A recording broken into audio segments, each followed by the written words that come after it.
तर भांडण असायचं काही कारण नाही. तर याच्यामध्ये सगळ्यात पहिली गोष्ट महत्वाची तुम्हाला म्हणून सांगतो की आपल्या व्यवसायाचं महत्व काय.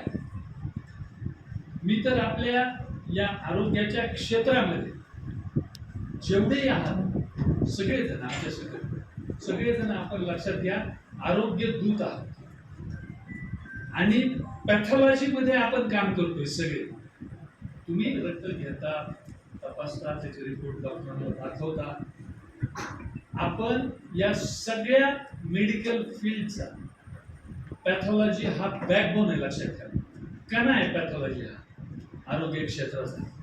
कारण त्या पेशंटचं जसं आता मुळे सरांनी सांगितलं की डायग्नोसिस पर्यंत फिजिशियन जातात, क्लिनिशियन जातात, पण ते डायग्नोसिस कन्फर्म करणे आणि त्या डायग्नोसिसवर त्या पेशंटच्या उपचाराची दिशा ठरवण्याचं काम आपण लोक करत असतो, हे लक्षात घ्या. मला आमचे सिनियर पॅथॉलॉजिस्ट होते संभाजीनगरचे, डॉक्टर सोमन सर, ते आता नाही आहेत. ते मला नेहमी सांगायचे की पॅथॉलॉजिस्ट कोण. तर ते एकच वाक्य मला सांगायचे की ज्याला एवढंच कळतं की माझा चुकीचा रिपोर्ट गेल्यावर त्या पेशंटचं काय होऊ शकतं तो पॅथॉलॉजिस्ट. तर ही गोष्ट तुम्ही लोकांनी सुद्धा कायम लक्षात ठेवा की आपल्याकडून कुठल्याही तुम्ही त्याच्यासाठी काही प्रयत्न करू शकता.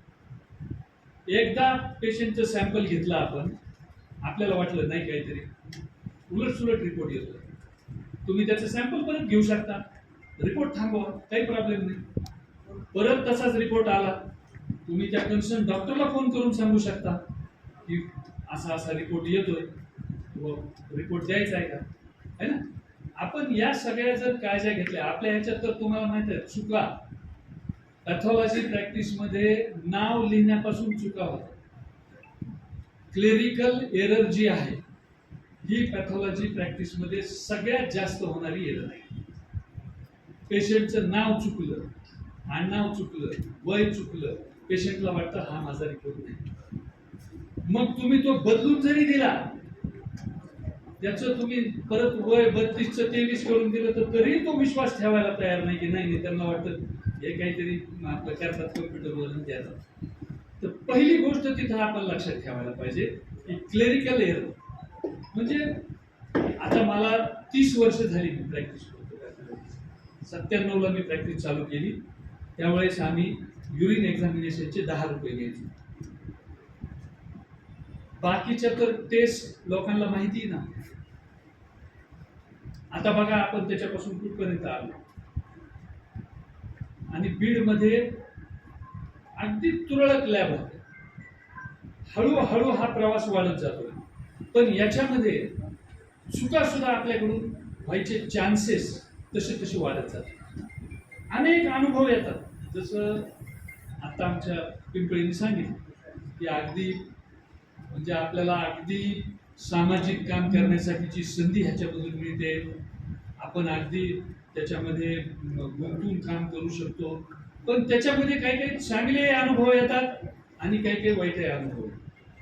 तुम्ही HIV जेव्हा खूप लोन होतं, जेव्हा नवीन नवीन टेस्टिंग सुरू झालं HIV आणि HIV टेस्टिंग चालू झाल्यानंतर HIV जेव्हा निदान निगेटिव्ह येत होतं तेव्हा पेशंट खूप खुश व्हायचे.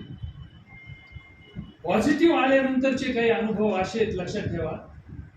पेशंट काय करायचा, नाव तेच सांगायचं, माणूस दुसरा आणि त्याचा रिपोर्ट निगेटिव्ह यायचा की लगेच दुसऱ्या दिवशी पेपरला बातमी 2 ठिकाणचे 2 रिपोर्ट. अशा ज्या गोष्टी आपल्या पॅथॉलॉजीच्या संदर्भामध्ये झाल्या किंवा तुम्हाला DMLT टेक्निशियनला सिनियर लोक इथं खूप आहेत. टेक्निशियन आमच्यापेक्षाही सिनियर आहेत काही जण प्रॅक्टिसमध्ये. त्यांना या गोष्टींचे खूप अनुभव याच्यामध्ये आलेले असतील. आपण सुद्धा त्याच्यामध्ये आताही तुम्ही जर या संदर्भामध्ये अतिशय काळजी, जसं सरांनी सांगितलं की प्लेटलेटचं उदाहरण सरांनी सांगितलं, तसं डायबिटीजच्या संदर्भातही अनेक उदाहरण. आपल्याला वाटत राहतं याची शुगर इथं एवढी आली, त्याची तिथं तेवढी आली. बऱ्याचदा असं होतं फास्टिंग शुगर जास्त येते, पोस्ट मिल्क शुगर कमी येते, मग द्या ऍडजस्ट करून. तर तसं आपण कधीच नाही करायला पाहिजे. तुम्ही जर त्याचा अभ्यास केला तर तुमच्या लक्षात येईल अनेक कंडिशन्स अशा आहेत. अनेक, आता मुळे सरांना तर माहित आहे, फिजिशियन आहे ते, युरिन शुगर 4+ दाखवते आणि इकडे शुगर दिला असते. इकडे ब्लड मध्ये शुगर तुम्हाला नाही. आजकाल गोळ्या कशा आल्या, टॅबलेट्स कशा आल्या, तर त्याच्यामध्ये अजिबात रिपोर्ट्स मध्ये तुम्ही ऍडजस्ट करायचा जो विषय असतो तो तुम्ही अगदी डोक्यातून काढून टाका. त्याच्यापेक्षा आपल्याकडं ज्यांनी हे पेशंट पाठवलं किंवा ज्यांना तो रिपोर्ट दाखवणार आहे त्यांना तुम्ही तो रिपोर्ट आधी सांगा की असं यायला लागलं असेल. तर या गोष्टीबाबतही आपण जागरूकता बाळगणं गरजेचं आहे. आता रिपोर्ट मध्ये बघा, हा झाला ऍक्युरसीचा प्रश्न आहे हा. आणि ऍक्युरसी रिपोर्ट मध्ये कशी येते, तर त्याच्यामध्ये मशीन, तुम्ही म्हणाल मशीन, तर मशीनवर किती डिपेंडंट आपण राहायचं याचं सुद्धा आपल्याला भान पाहिजे. त्याच्यामुळं मशीनचं नेहमी कॅलिब्रेशन असतील, त्याची कंट्रोल असतील, हे आपण रन करायला पाहिजे. कारण मशीन आहे शेवटी, लक्षात ठेवा. आता प्लेटलेट काउंट कमी जास्त आला तर त्या तुम्हाला माहिती पाहिजे की ह्याची एकदा आपण स्लाइड बघावी. नसेल कळत काही जणांना स्लाइड, पॅथॉलॉजिस्ट अवेलेबल असतात, त्यांना सांगावं की सर हे असं येतं पेशंट सगळं नॉर्मल, एकदा स्लाइड बघून घ्या. बऱ्याचदा तुम्हालाही माहिती असेल की हे EDTA बल्ब आपण जे वापरतो, काही पेशंट असे असतात त्या बल्बमध्ये सॅम्पल घेतल्यानंतर सुद्धा त्याचा प्लेटलेट काउंट कमी होतो. त्याला EDTA इंड्यूस असं नाव, थ्रोम्बोसाइटोपेनिया. बरं, तुम्ही तुमच्या पाहण्यात असे पेशंट आले असतील आणि तेच ब्लड तुम्ही सायट्रेटमध्ये घेतलं, त्याचा प्लेटलेट काउंट नॉर्मल होतो. तर अशा ज्या गोष्टी आहेत आपल्या प्रॅक्टिसमधल्या, अशा अनेक गोष्टी, आणि त्याच्यामुळं आपण जर अशी प्रॅक्टिस केली, अगदी कॅलिब्रेशन, कंट्रोल, रिपोर्टची ॲक्युरसी, याच्यामुळं काय होतं, आपल्या रिपोर्ट बाबत पेशंटची एक जी विश्वासार्हता असते, त्याचा जो ट्रस्ट असतो आपल्या रिपोर्टवर, तो वाढायला नक्की मदत होते.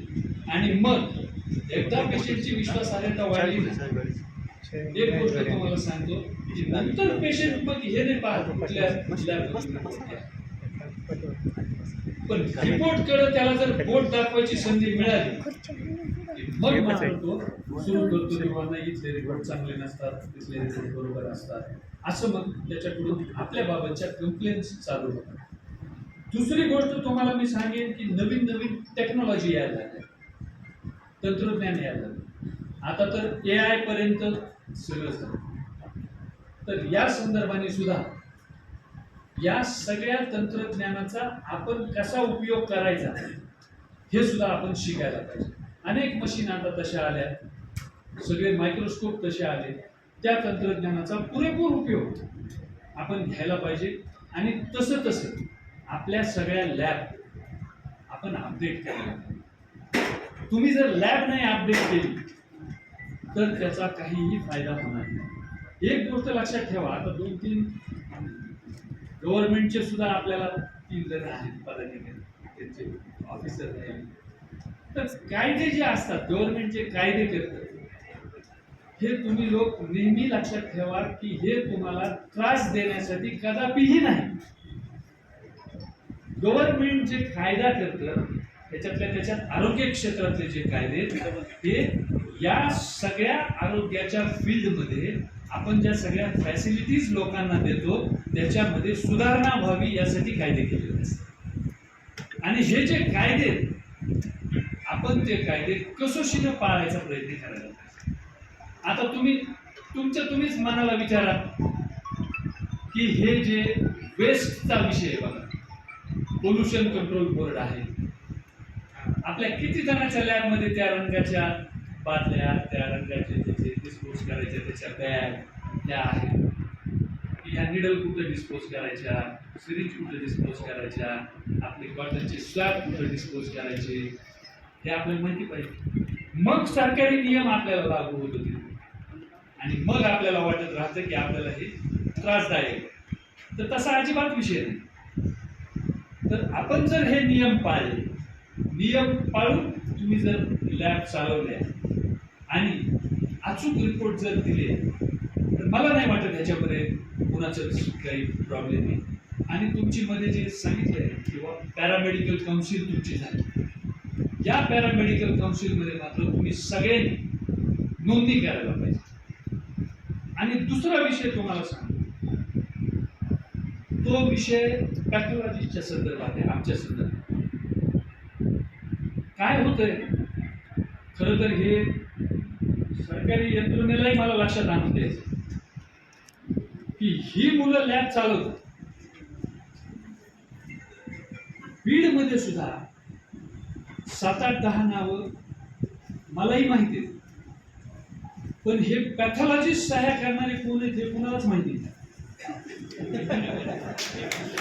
तर हा जो विषय आहे हा खूप सिरियस विषय आहे. आता दोन्ही सरांना माहित आहे, मॅडमलाही माहित आहे, मंत्रालयामधून सुद्धा याच्यावर एक सर्क्युलर येणार आहे लवकरच.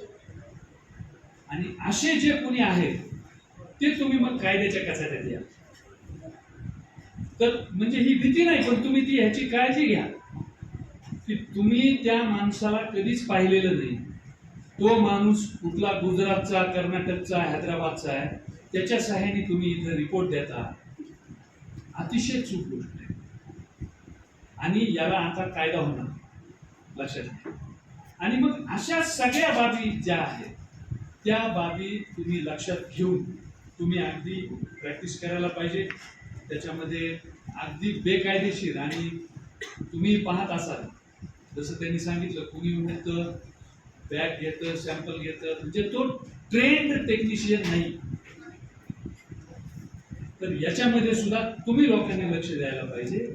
जो कोण ट्रेंड व्यक्ती आहे, ज्याला मशीन चालवता येते, ज्याला त्याच्यामध्ये त्याच्या ज्ञानाचं अपग्रेडेशन झालेलं आहे, आणि हा परिसंवाद जो आहे आपला, याचा उद्देशच मुळात तो आहे की सगळ्याच्या ज्ञानाची देवाणघेवाण व्हावी.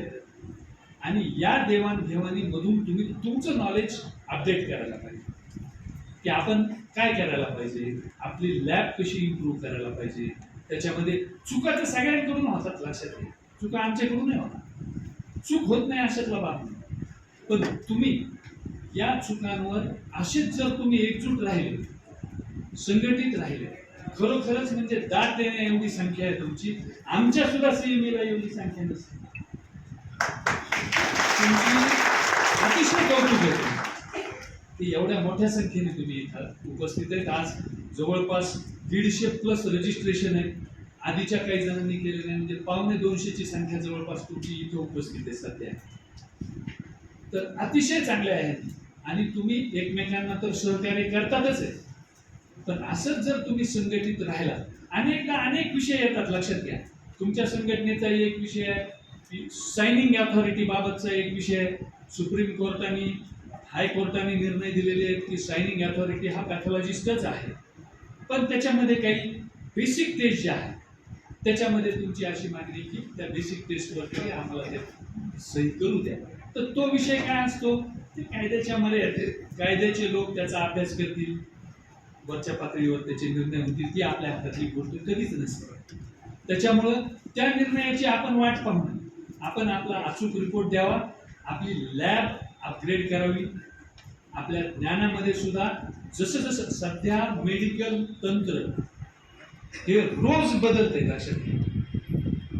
हे मेडिकलचं ज्ञान अपडेट ठेवण्यासाठी अशा ज्या सगळ्या तुमच्या सीएमई आहेत, परिसंवाद आहेत, हे सुद्धा वेळोवेळी घेणं गरजेचं आहे. जे अपग्रेडेशन होतं ज्ञानामध्ये ते तुम्हाला सगळ्यांना माहिती पाहिजे.